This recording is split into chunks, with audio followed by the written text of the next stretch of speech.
any commercial product follows all. Oracle follows 8.5 out of 12. Okay, so not all the products follow all the CORD rules.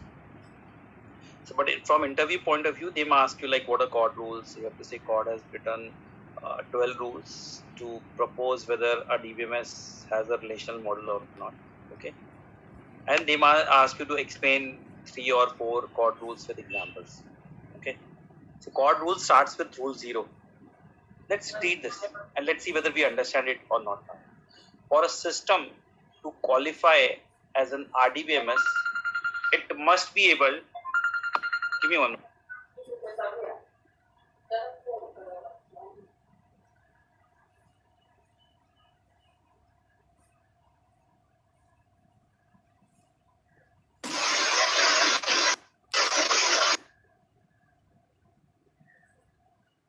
Yes. So for a system to qualify as an RDBMS, it must be able to manage its database entirely through relational capabilities.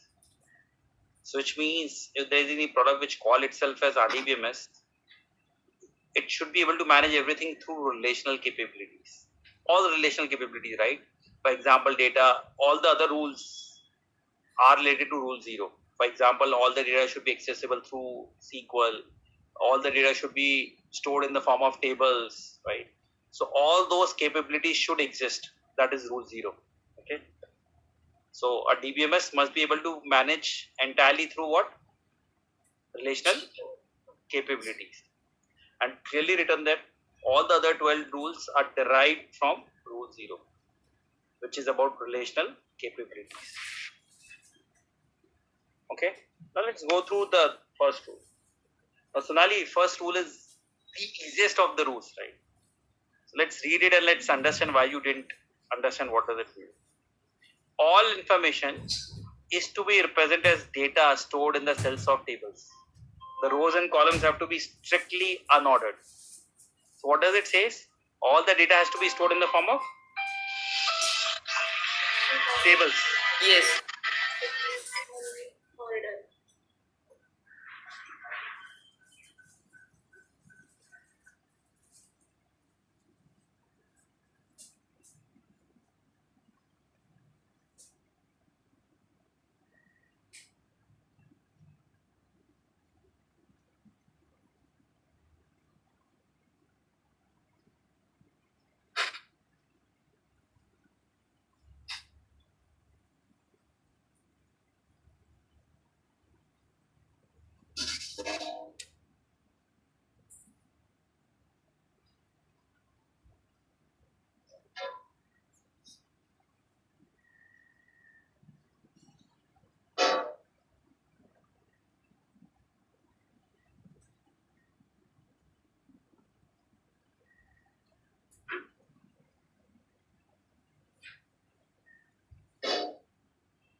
Be clear on rule number 1. So Sonali, rule number 1 simply means all the data should be stored in the form of Tables. Yes. tables.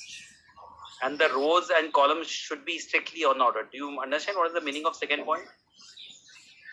See, No, sir. let's understand this. I'll describe my table. In this, the first column is EID, second is e-name, salary, department ID. Does it matter if e-name becomes the first column, salary becomes the second column, department ID becomes the third column? Will it impact your application? No. No. Why? Because at the time of select, you can select whichever column you want. I can select EID, I can select salary, I can then select e-name, right? Yes, sir. So my query does not have any impact on this, right? Yes or no? Yes, sir. My query still works. So the order of the column does not matter. Yes or no? Yes, sir. Yes, sir. Same way, whether row number 1 is stored first or row number 3 or EID 10 is stored first. Does it matter? No. If I'm selecting anything, I'll still get that output. Whether this is the first row, second row, or third row, I don't care. Yes or no? And enough if I want data to be in a sorted order, I can always use what? Order by clause. Right? To get data in any order. So that's what it is saying. the rows and columns have to be strictly unordered, which means the order of the rows and columns does not matter at all. Are you clear on rule number 1? Yes. Yes, sir. Rule number 1 in a nutshell is the rows and columns have to be strictly unordered and all the data has to be stored in the form of tables. Sir, Yes. why the importance to the strictly word? Because we can simply write the sentence as the rows and columns don't need to be in the order format. Are Why? just giving more emphasis? That's it. Okay. Okay. Strictly means under any condition. Okay. There should not be any exception to it. That's the meaning of strictly. You must have written a lot of places board, right? Smoking is strictly not allowed, right? Why they write strictly?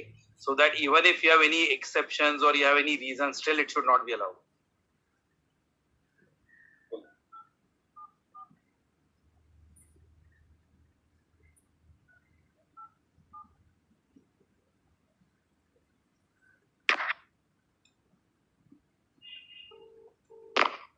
Data.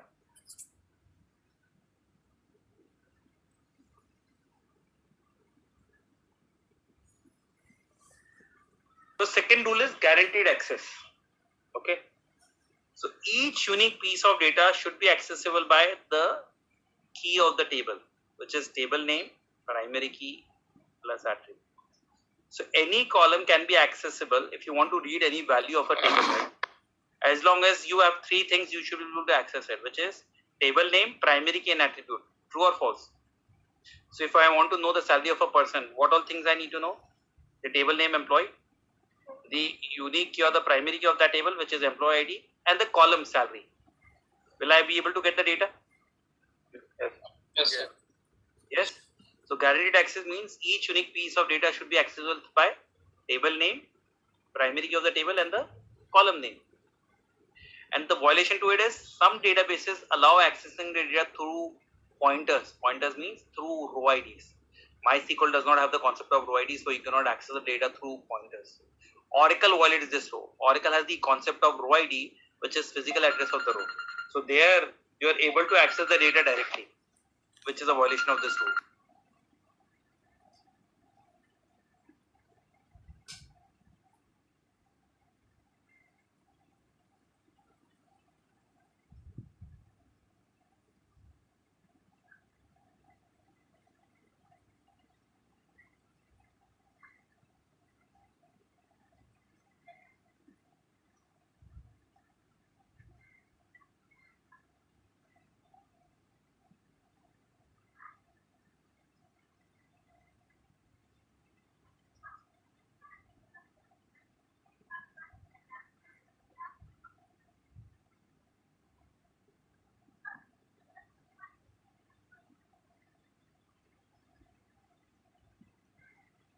Are we clear on rule number 2? I'm just giving you enough time so that you can by heart all these rules here itself.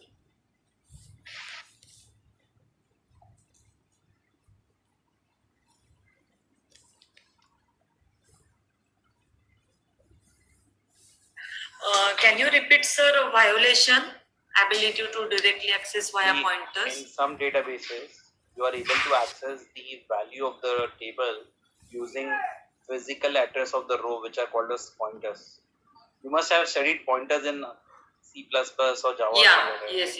which is the physical address of the variable. Yeah. Right? Same way, some RDBMS have physical address of the row, like Oracle. In Oracle, every row has a row ID, and end users can access the data using the row ID, which is the violation of the rule. MySQL does not allow to access data using row ID.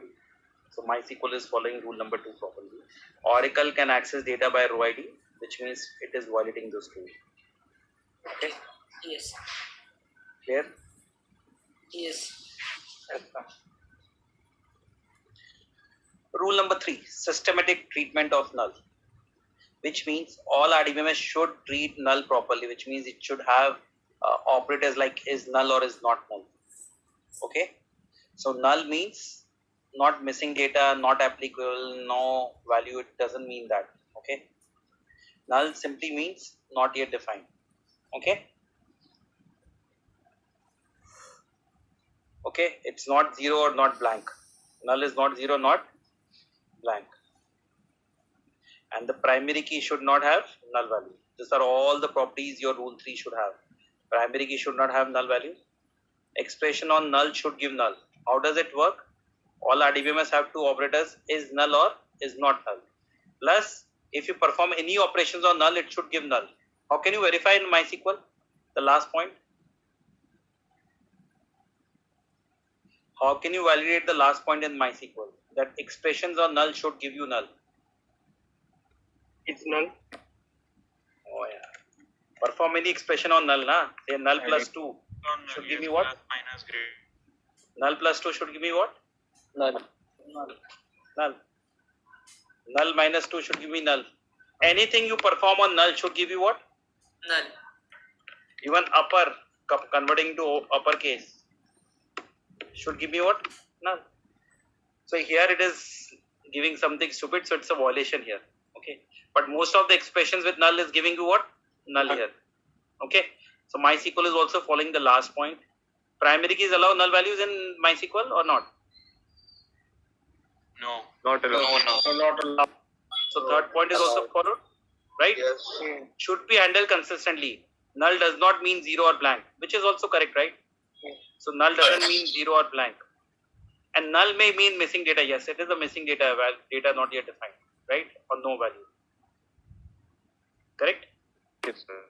So all the 4 points are fulfilled, which means systematic treatment of.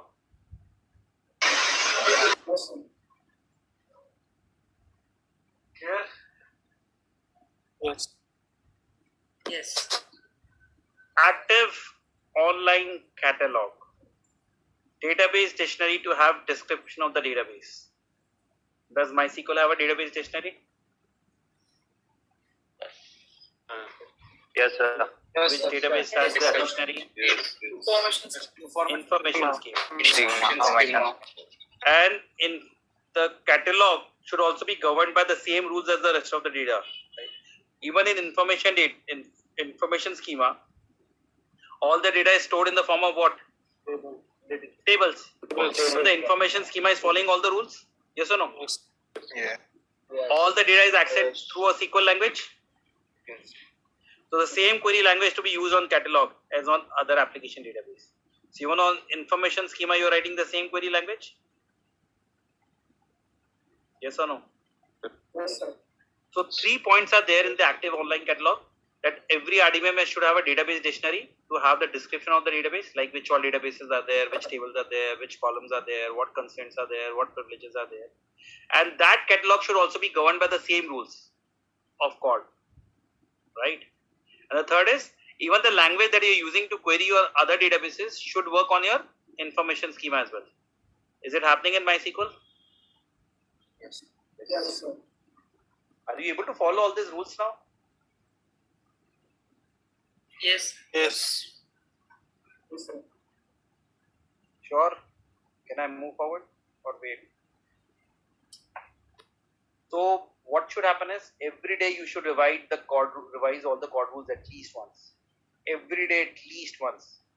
So that after 6 or 7 days you would have by-hearted all the rules. Okay? Okay, sir. Yes.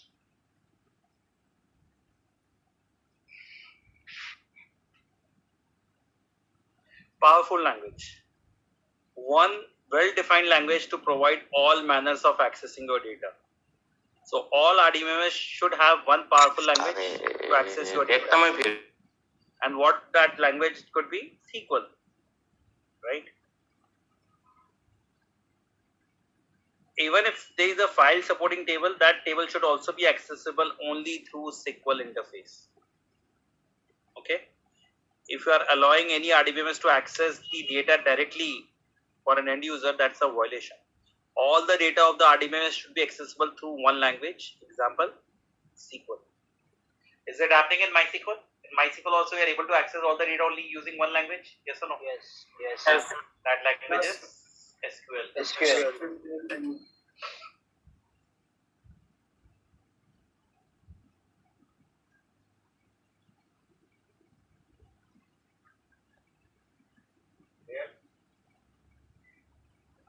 Excuse me, sir.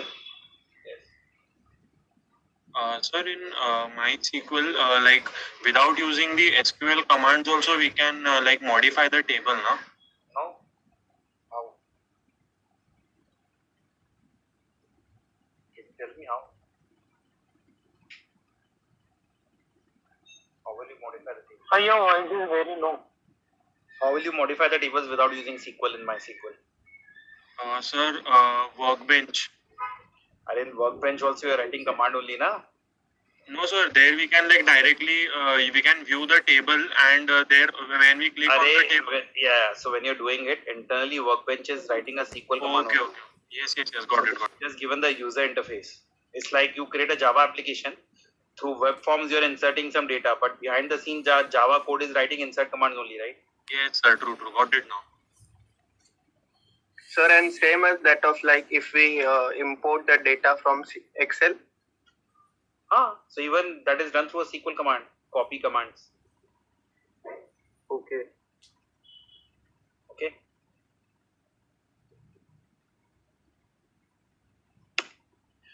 View updation rule. It simply means that if theoretically a view can be updated, then RDBMS should allow the updates on view. Update means DMLs, right? Update and delete.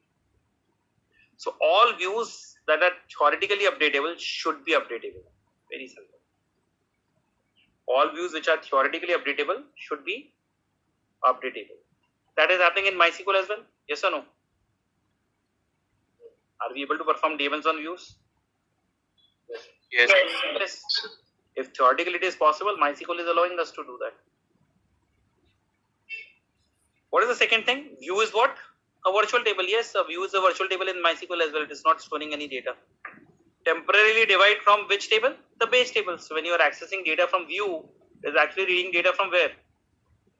From the base table. Example, if a view is formed as a join of 3 tables, changes to view should be reflected in the base tables. Is that happening in MySQL? Yes. Right. Non-updatable. What are some of the examples of non-updatable? View does not have a not null column attribute. So if view does not have not null column of the table, then you cannot perform inserts. Yes or no? Are we clear on all these points? Yes. And if your table has any computed fields, that will also not work. Like you're creating a field which is a sum of 2 columns or multiplication of 2 columns, then also there will be a problem with computed fields and view.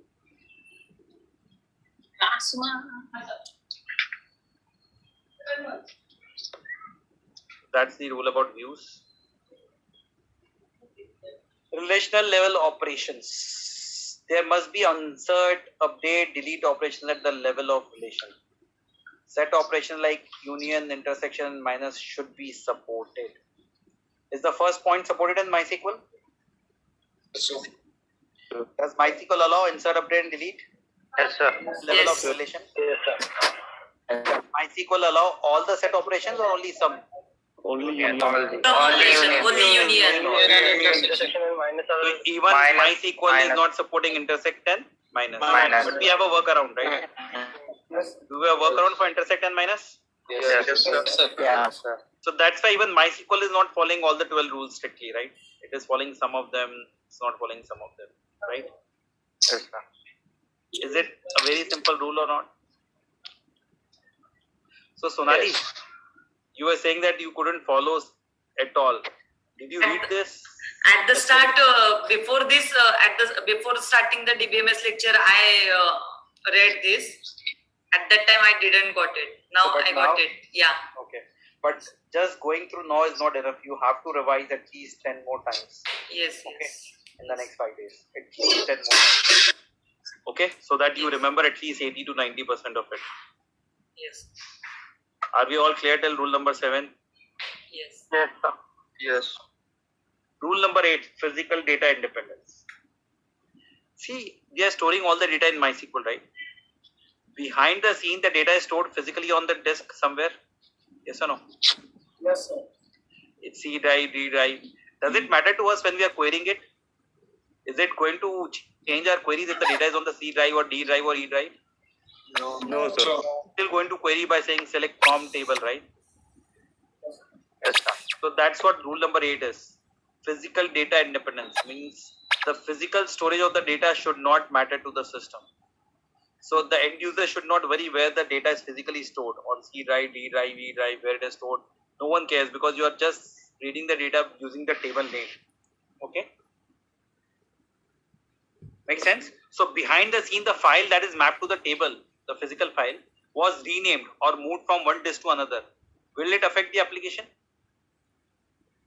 For the application, the name of the table is still EMP. So as long as you have the table with the name EMP, it doesn't matter whether the backend file is data file 1, data file 2, data file 3, it should not matter. Yes or no? Yes, sir. So all RDBMS including MySQL support this rule. Physical data independence. So just take a pause for 30 seconds, just go through it and let me know if you have any questions on this.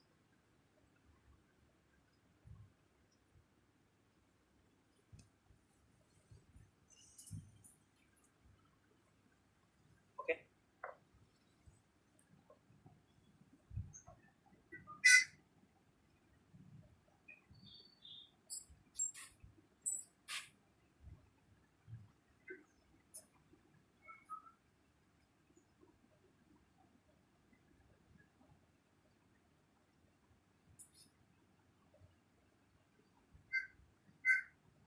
Are we clear till rule number 8? Yes, sir. Yes, sir.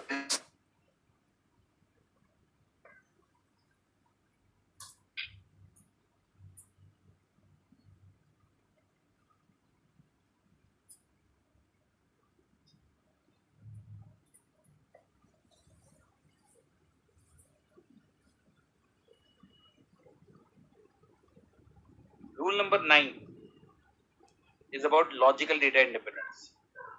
If there is a